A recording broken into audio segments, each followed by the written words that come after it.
¿Es positivo, cree usted, que dos presidentes se muestren en una discusión como la que vimos este viernes en la Casa Blanca?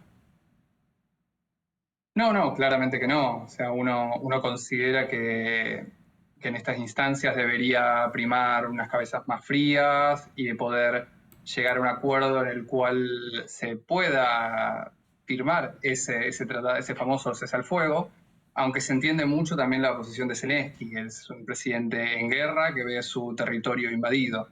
Es muy interesante lo que vimos, la verdad que el público tendría que estar sorprendido de lo que vio, porque esta dinámica generalmente no se transmite, no permea al público. Estas discusiones se pueden dar adentro, puertas cerradas en una mesa de discusión, pero realmente no llega a hacerse este nivel de publicidad.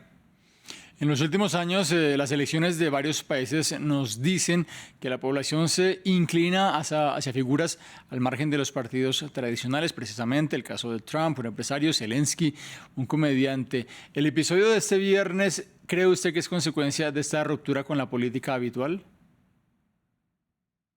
Yo creo que es el fenómeno que estamos viviendo a nivel internacional. Nosotros también en Argentina tenemos un proceso bastante similar, pero ha habido en otros países del mundo. Sí, claramente muestra una especie de cansancio, una especie de desgaste de la política tradicional. También está muy relacionado con aspectos que son, bueno, consecuencia de procesos de más larga duración, la crisis del 2008, la popularización de los smartphones y las redes sociales, y también como catalizador de la pandemia. Estamos atravesando realmente un periodo de mucha tensión y de mucho quiebre hacia adentro de la representación política y de las mismas instituciones de la democracia, o de lo que en relaciones internacionales llamamos el orden liberal internacional.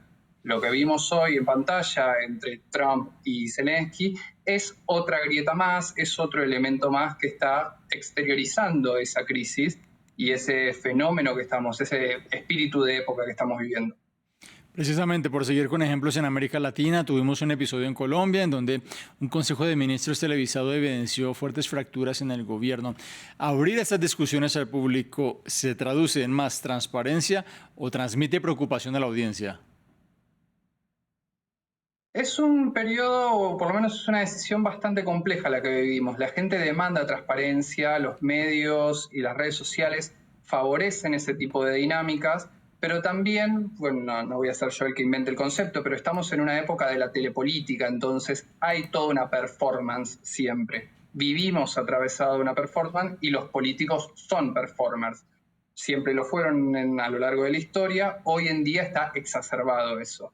Yo estoy a favor de mayor transparencia de los actos públicos y de ver cómo se maneja, pero autores clásicos de las relaciones internacionales ya hace bastante tiempo admitieron de que las negociaciones no deberían ser tan transparentes, porque en un proceso diplomático siempre hay tomas y dacas, quid pro quo, que la población probablemente no acepte, y el estar los diplomáticos y los políticos frente a la pantalla o frente a la exposición pública los lleva a hacer o exacerbar medidas o políticas nacionalistas, chauvinistas, etc. De vuelta, es un equilibrio muy complejo en el que estamos viviendo, más exacerbado con esta cuestión de que estamos todo el tiempo frente a una cámara, redes sociales, etc.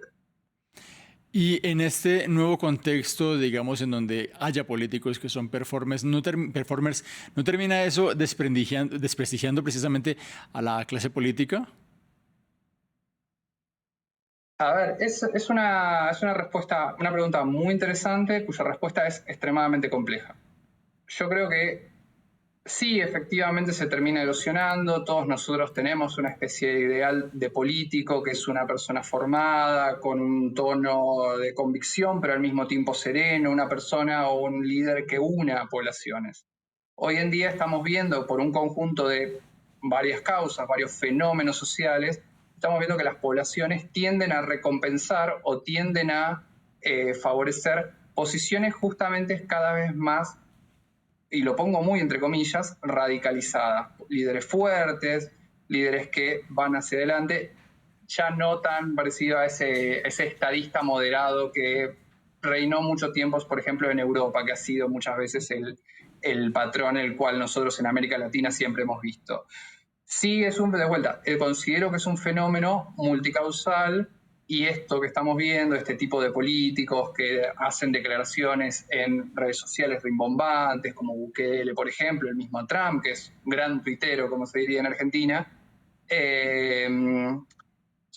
son favorecidos, o el sistema los favorece, ese tipo de dinámicas.